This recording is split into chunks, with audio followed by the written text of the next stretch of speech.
Des fois, je me dis qu'être milliardaire, en fait, c'est pas un cadeau, c'est une maladie. Depuis que je suis entrepreneur, j'ai eu la chance de rencontrer plusieurs milliardaires et à chaque fois, je fais le même constat. Ces gens ont l'air particulièrement déprimés, tristes en fait. Et je me rappelle d'une discussion que j'ai eue récemment avec un ami qui côtoie justement plusieurs milliardaires et qui est très proche d'eux.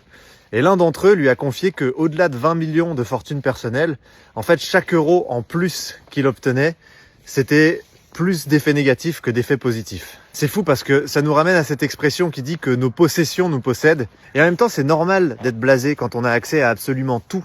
Parce que ce qui fait qu'un être vivant se sent vivant, justement, c'est le challenge.